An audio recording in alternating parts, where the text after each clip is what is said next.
Today, I notified the Prime Minister that I've ripped up the Supply and Confidence Agreement. Canadians are fighting a battle for the future of the middle class. Justin Trudeau has proven again and again he will always cave to corporate greed. The Liberals have let people down. They don't deserve another chance. There is an even bigger battle ahead. The threat of Pierre Poilievre and Conservative cuts from workers, from retirees, from young people, from patients, from families. He will cut in order to give more to big corporations and wealthy CEOs. The fact is, the Liberals are too weak, too selfish, and too beholden to corporate interests to fight for people. They cannot be the change. They cannot restore the hope. They cannot stop the Conservatives. But we can. In the next federal election, Canadians will choose between Pierre Poilievre's callous cuts or hope. Hope that when we stand united, we win. That Canada's middle class will once again thrive together. In Canada, we take care of our neighbors. That's who we are. I've embraced that value my whole life. I'm running for Prime Minister because together we can and will stop Conservative cuts. We can deliver relief and restore hope. Fix healthcare. Build homes you can afford. Stop price gouging. It's always impossible till it isn't. It can't be done till someone does it. If we're together, nothing is impossible. And we won't let them tell us it can't be done. Big corporations and wealthy CEOs have had their government. It's the people's time.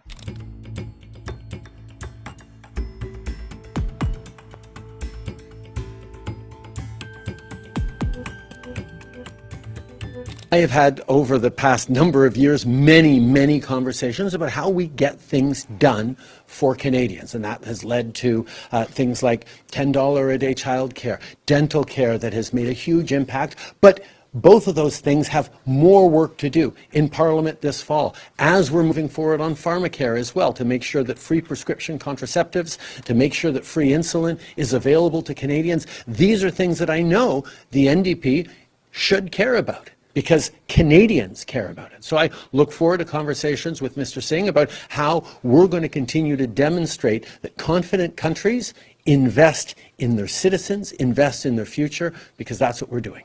I am not focused on politics. I'll let other parties focus on politics. I'm focused on actually delivering the things that Canadians told me this summer they need. I had thousands of conversations with people across the country. Very few of them wanted to talk politics. They wanted to talk how are they going to make sure that they can afford their rent as they get back to school in the fall. How they're going to be able to hope to one day be able to own a home. That's why we're investing in the most ambitious home building program the country has ever seen. They want to know how we're going to help with the price of groceries. Well, rolling out these school food programs right across the country as more provinces come on board is going to make a real difference in families' bottom lines. I'm focused on Canadians. I'll let the other parties focus on politics.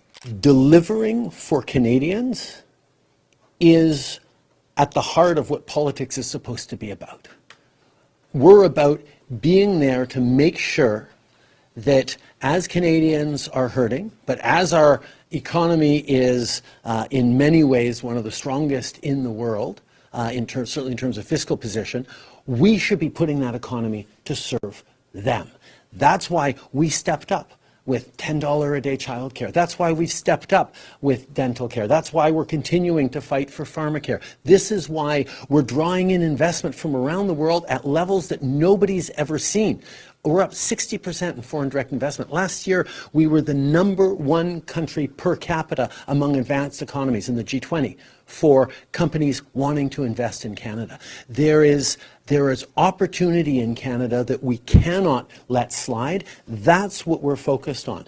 An election will come in the coming year, hopefully not till next fall, because in the meantime, we're going to deliver for Canadians, and the contrast with a Conservative leader that wants to cut dental care, cut the school food program, cut insulin through pharmacare, cut the programs that Canadians are relying on to help them through this difficult time, well, that'll be a political decision that Canadians get to take in an election. But in the meantime, I'm not letting down Canadians, and I'm going to stay focused on them.